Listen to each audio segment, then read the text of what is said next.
Hey everyone, it's Ryder from Skip. I hope you're doing well. It's Friday, May 20th. Quick video update before you go enjoy the weekend. On the economy, the tumbling stock market, and the looming recession, I'm going to talk about what happened this week and today, including major company layoffs across the board and what we might continue to see in the coming weeks. But to end the week on positive news, I'll talk about some other funding opportunities that you may want to be thinking about, whether you're an individual or a small business. And that includes our $1,000 grants and other financing options that you may want to consider soon before interest rates go up, including the SBA 7A program. You may be asking yourself, what can you do to be proactive given this news? What financing options and funding options are out there for you? I'll give a quick update there. We've got amazing content coming out next week and a couple YouTube lives. So if you're not subscribed, hit the subscribe button, turn on alerts,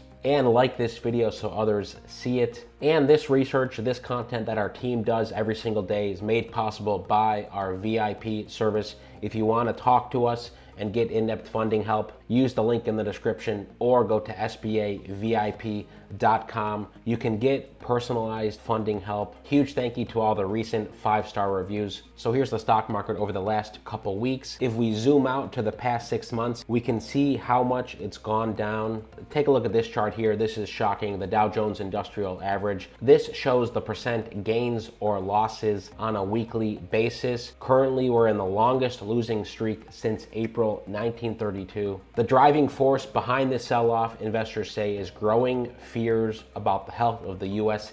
and global economy. Finally, all of the money printing over the past couple years, the supply chain problems, and a lot of the other macro factors that we delayed by printing money are finally catching up to us. We knew it would eventually happen. You know, money managers spent the first few months of this year worried about the Federal Reserve's interest rates increases and what that would do on expensive stocks, including high growth tech stocks. But this week, the pain has spread well beyond the tech sector. Major retailers reported their profits being hurt by rising costs and supply chain disruptions, driving a sell-off that led to Target and Walmart's worst one-day decline since the black market crash of 1987. And this is now leading to major layoffs. Again, not just constrained to the tech sector, although there are many casualties here, including from Carvana, Robinhood, Thrasio, Main Street, and Netflix. There are hiring freezes at Twitter and Meta, and many other examples as well. This article from Yahoo Finance earlier this week sums it up. Tech layoffs and hiring freezes increase as cheap money shrinks. And I believe this sentiment will affect not only tech jobs, but it will broadly affect the economy and hiring. So how bad could this get? Well, right now the S&P 500 is nearly 20% below its record. So how long do bear markets last? Well, of course, we're using historical data to answer this question. The last one being in early 2020 when lockdowns started due to the pandemic. Of course, it was only 2 to 3 weeks after those initial lockdowns when the government passed the CARES Act, getting money back into the economy. From that low in 2020, the S&P 500 took just 126 trading days to swing from a bear market back to a new high. That was an exception. Bear markets are rarely that brief. Between 2007 and 2009, it spanned 517 days, so just over a year and a half. So what can you do proactively as a small business owner, as an entrepreneur, since these economic trends will affect everything, including existing and potential customers? You know, after the last Great Recession, there was a report on small business lending and the Great Recession, which went into detail on how much lending was actually available for small businesses who were especially hard hit during that time period. A couple key findings was that in the prior period to the Great Recession,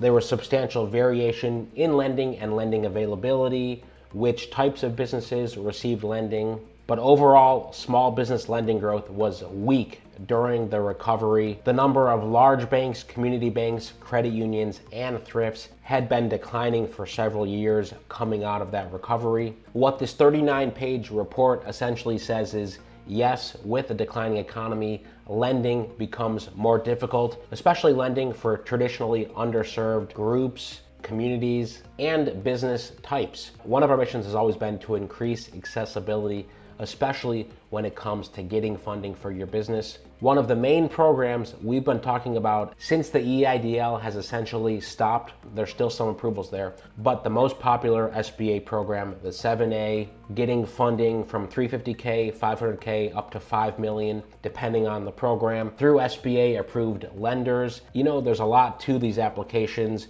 which has traditionally scared people off.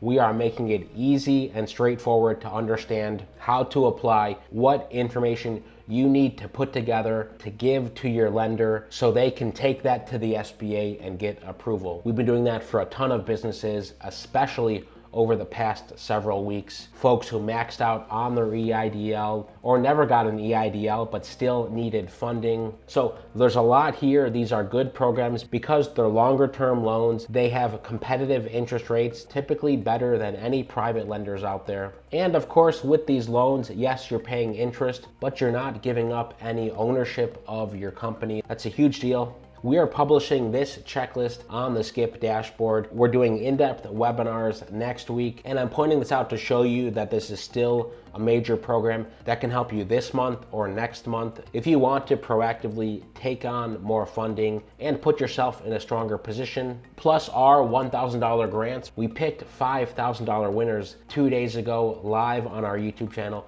We're picking more winners next Wednesday at 1 p.m. Eastern. I'd love to hear in the comments if you won one of our $1,000 grants, how would you spend the money?